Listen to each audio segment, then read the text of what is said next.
Parkland. Mr. Speaker, during the April 28th meeting with the RCMP Commissioner and Superintendent Campbell, handwritten notes state that the Commissioner promised to release information about an active criminal investigation to support a pending announcement on gun control. Now, the Minister of Emergency Preparedness has been standing in this House saying that there was no interference, but the Prime Minister just said there was no undue interference. The story is changing. The Commissioner was working with the government to advance their political agenda. Does the Minister deny it? Well, thank you very much, Mr. Speaker, and perhaps it will be helpful if I read the entire statement of the RCMP Commissioner issued Tuesday.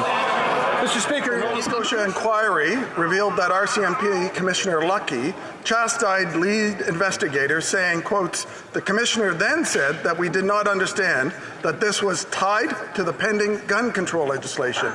Also quoted in the documents were RCMP communications officer who said, quotes, "It was all political pressure." That is 100% the Minister and the Prime Minister. Why won't the government believe that investigating officers are telling the truth? That's right. Well, Minister for Emergency Preparedness. Yeah, thank you very much, Mr. Speaker. And I would remind the member that I've already stated unequivocally that there was no interference in this matter, and I believe that I would refer the member to the Commissioner's statement in which... Member for South Shore St. Margaret's. This Minister opposed the creation of the inquiry, and it's shameful how the Liberals are trying to evade accountability for this outrageous political interference. The Minister continues to quote a supposedly independent statement from Commissioner Lucky, a statement that was likely cleared by the Safety Minister's office before issuing. In essence, he is quoting himself and impugning the integrity of the investigators.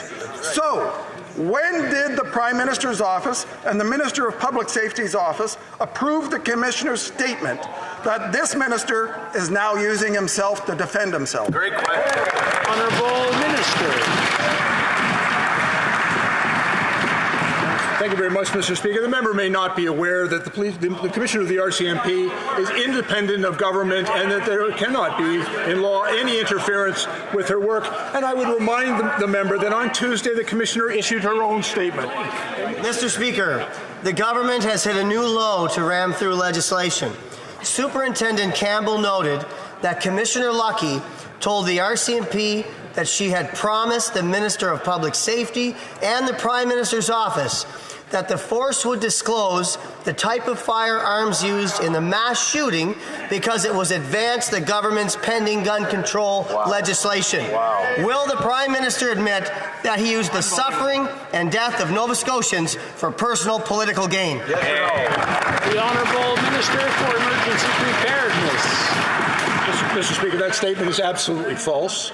And in fact, I would remind this House that our government promised Canadians in the summer of 2019 that we would strengthen gun control and that we would ban military-style assault rifles. Mr. Speaker, the Minister of Emergency Preparedness politically interfered in a mass murder investigation to advance his own party's political agenda. RCMP Superintendent Darren Campbell witnessed this interference firsthand, but the Minister is claiming he's just made this all up. Former RCMP Commissioner Polson said Superintendent Darren Campbell is one of the best investigators in the force and a highly reliable officer with tremendous integrity. Why should Canadians believe this minister over that of a well-respected RCMP officer? The Honourable Minister for Emergency Preparedness. Mr. Speaker, I have absolutely no doubt that Superintendent Campbell is, in fact, an exemplary officer and have absolutely no intention of questioning his integrity. However, Mr. Speaker, I also want to make it very clear that there was no interference. For Selkirk Interlake Eastman. Well, Mr. Speaker, it's no surprise here that this minister and this Prime Minister pressured the RCMP Commissioner into doing their bidding. Let's remember that the Ethics Commissioner found this Prime Minister guilty for political interference when he pressured former Attorney General Jody Wilson-Raybould into doing his bidding, but she got fired because she said no. Now the minister is accusing Superintendent Darren Campbell, who has a stellar reputation of just making up a story. So how can the minister expect Canadians to believe his unethical, scandal-plagued government over that of a stellar RCMP officer? The Honourable Minister. Speaker. Unfortunately, the only thing being made up is criticism of Superintendent Campbell. I offer none. Member from Grand Prairie Mackenzie. Leah Scatterland, Director of Communications for the RCMP, said this of Commissioner Lucky. She went out and did it. It was all political pressure. That is 100% the Minister and the Prime Minister. And we have a Commissioner that doesn't push back. Mr. Speaker, that Minister has said that he trusts these RCMP members. He says he stands behind the Commissioner. The question is, who's not telling the truth? The Honourable Minister for Emergency Preparedness. Well, Mr. Speaker, histrionics aside, I would direct the members to the Commissioner's statement from Tuesday, in which she makes very clear that there was no interference. But, Mr.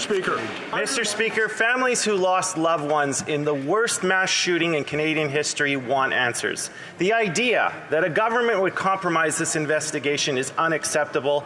Nova Scotians have suffered enough. There are very serious allegations of interference in the RCMP's investigation for the Liberals' political gain.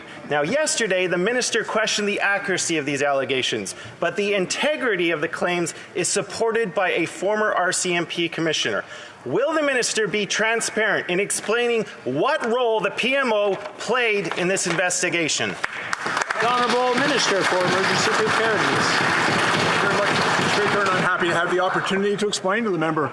The Prime Minister's office nor the Public Safety Minister's office had any role in RCMP Superintendent Campbell is an honest officer with a solid reputation. Former commissioners, deputy commissioners, and other RCMP veterans from across Canada are speaking up to defend the man's character.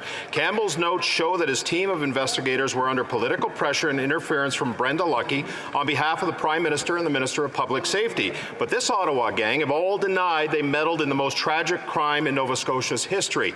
It's never the crime, it's always the cover-up. Someone is lying, and it's not Campbell. Is it Lucki, the Prime Minister, the former Minister, or all three? The Honourable Minister. Mr. Speaker, we make no comment whatsoever in a conversation between the Commissioner and her subordinates, and I have no reason and will not and have not questioned the Superintendent's integrity. But, Mr. Speaker, I would remind my colleagues that there is an independent public inquiry currently underway in Nova Scotia, the Mass Casualty Commission.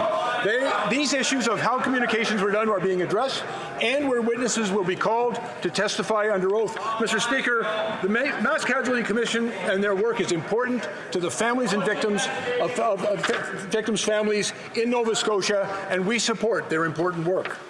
Well, member for Barrie Innisfil.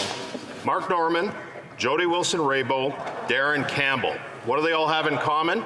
They spoke truth to power and their reputations were attacked, but not before the Liberals gaslit Canadians about their underhanded role in manipulating the criminal justice system. In Campbell's case, the Prime Minister, the former Minister, and the RCMP Commissioner are staying true to form. They've all lined up a fall guy, but Canadians won't buy it this time.